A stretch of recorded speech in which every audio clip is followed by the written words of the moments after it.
I spent 6 years getting ready to propose to her. Then 1 week before the trip, I found out she'd been planning another relationship at the same time. So in the end, I still sent her to the Dominican Republic, just on a one-way ticket. My ex-girlfriend and I had been together for 6 years. 6 years is long enough for people to become routines to each other. The same toothbrush cup, the same breakfast place every weekend, the same anniversary photo every year. And eventually a certain assumption forms. The assumption that this person will simply exist in your future. So I decided to propose. I even picked the exact location, the Dominican Republic, the same beach from our first trip together. She once told me it was the happiest week of her life. I remembered that sentence very clearly, mostly because it took me 6 months to financially recover from that vacation.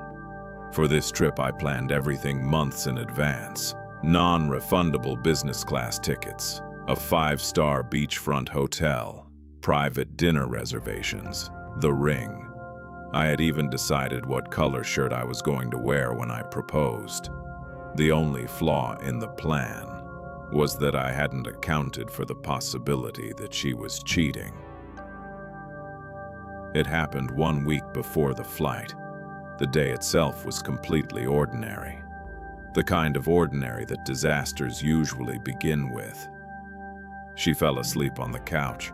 The TV was still on. There were 2 unwashed glasses in the kitchen sink. Her phone was sitting beside her on the armrest. Then the screen lit up. One message. "I missed you even more tonight." Underneath it was a name I didn't recognize. At a certain point, your brain starts connecting the dots for you automatically. I didn't wake her up, I didn't throw the phone, I didn't ask questions. Because sometimes adults enter a very quiet state when they realize something important. I just sat there. Some terrible late-night show was playing on TV. Cars passed outside every few minutes, and her phone kept lighting up. I read the conversations. Co-worker, office, drinks after work. The way she talked to him was noticeably softer than the way she talked to me. But the interesting part was this. She had apparently been discussing with her friends whether I might propose during the trip. And, technically, she was right. She just didn't predict the rest of the script. Over the next few days, I acted completely normal. Normal enough that she noticed nothing. We still had dinner together, still talked about the itinerary. She even spent time online looking at dresses for beach photos. Meanwhile, I started revising the plan. I printed out the conversations between her and the co-worker, black and white, double-sided, a very thick stack. There's something strangely calming about the sound a printer makes when it feeds out paper. Very mechanical, very organized. Then I canceled the hotel. The non-refundable flight stayed. The hotel disappeared. The ring went back to the jeweler. The guy behind the counter actually congratulated me for making a rational decision. Honestly, I think he was right. On the day of departure, we still went to the airport together. She was relaxed the entire drive, headphones on, listening to music, occasionally asking whether I had some kind of hidden surprise planned. I told her, yeah, and for once that was the complete truth. The airport was crowded. Boarding announcements repeated every few minutes.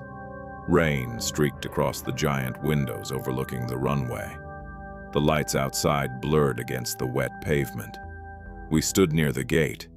She thought I was going to pull out a ring, so when I reached into my bag and took out an envelope, she instinctively stepped back slightly, almost like she was giving the moment space to happen, like she was waiting for a movie scene.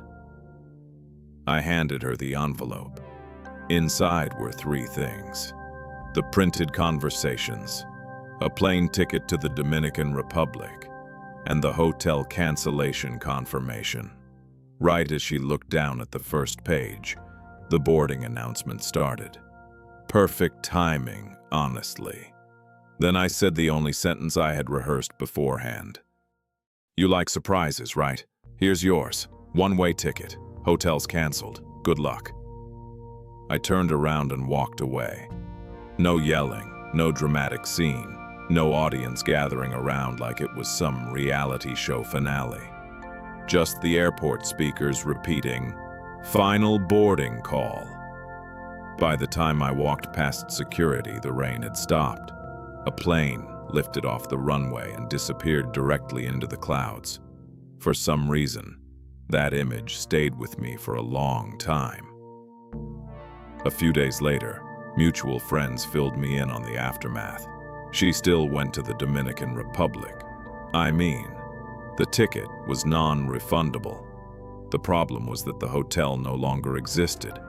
Last-minute bookings were insanely expensive. She also had to buy another return flight herself. Apparently, the entire trip ended up costing her several months' salary. One friend told me she cried at the airport for hours. I believed it. Because sometimes people don't break down because they lost someone. Sometimes they break down because they suddenly realize life is no longer following the version they had written in their head. As for me, I got a full refund on the engagement ring. Financially speaking, it was probably the highest return on investment I made that year. Later on, I realized something. The most expensive thing in adult relationships usually isn't the flights, or the ring, or the hotel. It's the assumption. The assumption that someone would never betray you. The assumption that the future had already been decided. The assumption that 6 years automatically meant something permanent. Turns out, not necessarily. So if you've got your own evil ex story, leave it in the comments. I genuinely love to know how many people treated love like a long-term investment, only to receive a completely different invoice in the end. And if you enjoy these calm, calculated revenge stories, make sure to like and subscribe.